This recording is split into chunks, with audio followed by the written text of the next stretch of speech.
Disclaimer: the following narrative is based on open source reports and public claims.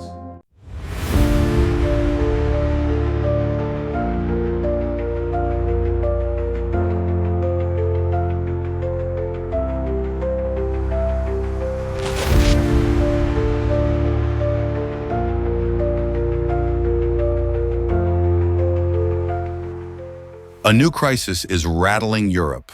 4 Russian fighter jets were reported flying dangerously close to NATO airspace near Poland. They flew without prior notification and without activating their transponders, a move considered highly provocative and unsafe in military aviation. The moment NATO command received the alert, warning sirens went off. NATO aircraft from Poland, Romania, and Denmark scrambled instantly to intercept and identify the jets visually. The tension felt like a scene pulled straight from the Cold War, yet it's happening in modern Europe. During an ongoing Russia-Ukraine war, in a rapidly shifting geopolitical landscape, the big question now is whether this was a political message from Moscow or a deliberate step toward escalation.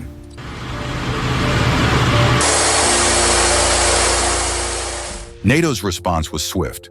Command centers raised their air defense readiness level almost immediately.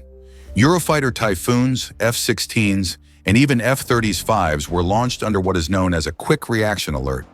Within minutes, long-range radar systems and U.S. intelligence satellites locked onto the Russian aircraft movements. Analysts quickly pointed out that this wasn't just routine air activity. The flight path was dangerously close to NATO's logistics corridor, supplying weapons and ammunition to Ukraine. Some officials suggested the timing was intentional, coinciding with increased arms deliveries to Kyiv. For many in NATO, this looked like a message from Moscow. We're watching you, and we can challenge you at any moment. The response wasn't just military. Diplomatic pressure followed immediately.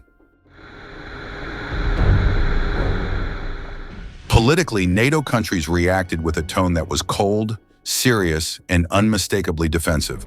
Poland condemned the maneuver as reckless and potentially destabilizing. Germany warned that NATO airspace is not a playground for intimidation flights. Meanwhile, the United States reminded the world that any threat to a NATO member could activate Article 5, collective military defense. But behind these official statements, analysts see a familiar pattern. Russia appears to be testing NATO response times, readiness, and operational discipline. If unchecked, these flights may become more frequent, more aggressive, and more unpredictable. Some believe this incident marks the first phase of a much larger confrontation building across Eastern Europe. So what does Russia really want? Many experts believe this wasn't just a routine flight, but a psychological and strategic show of force. The Kremlin may be signaling that despite the ongoing war in Ukraine, Russian air power remains ready and capable.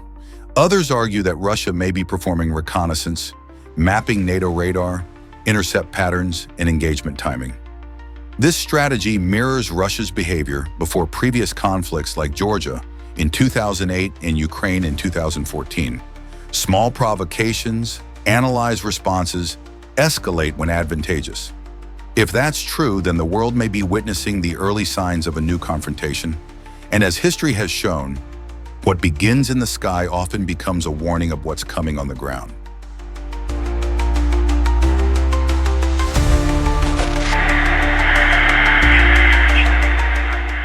As the news spread across Europe, public reactions were divided. Some view the incident as a reminder of how fragile Europe's security truly is, even under the protection of the world's strongest military alliance. Others claim Russia is merely playing political chess, not actually preparing for war. But for those living in Poland, Lithuania, Latvia, and Estonia, countries directly bordering Russian influence, this wasn't just another news headline. It was a warning. European media broadcast detailed flight maps showing just how close Russian jets came to NATO bases. And fear began to grow, not just of invasion, but of miscalculation. Because throughout history, major wars have often started with misunderstandings, not declarations.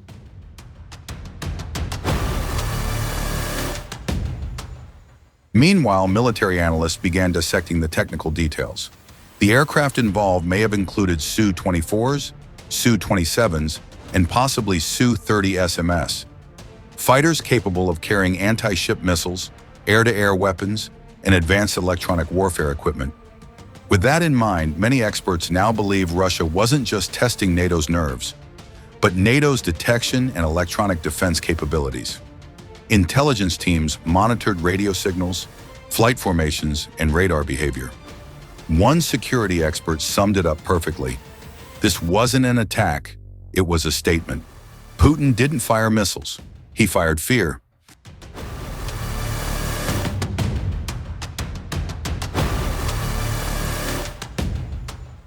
In Moscow, the narrative was very different. State-controlled media downplayed the event, claiming the flights were routine and conducted fully within international airspace. They accused NATO of overreacting and creating hysteria for political purposes. But European leaders weren't convinced. Behind the scenes, discussions intensified surrounding whether Russia was shifting toward a strategy known as brinkmanship, pushing an opponent to the edge of conflict to gain leverage without actually crossing the line. If that's the case, Russia's real objective isn't war, it's intimidation. Because in modern warfare, fear can be more powerful than any missile. So now the world waits. Was this incident just another brief confrontation to be forgotten, or the opening move of something far bigger? NATO now stands at a strategic crossroads. Act too aggressively and risk open conflict. Act too softly and appear weak in the eyes of Moscow. The path ahead is uncertain, and every Russian aircraft that approaches NATO airspace from now on will be treated as a potential threat. The next move belongs to Russia, and if it happens again, the response may not remain just defensive. One thing is clear: tensions are rising, and the world is inching closer to the edge.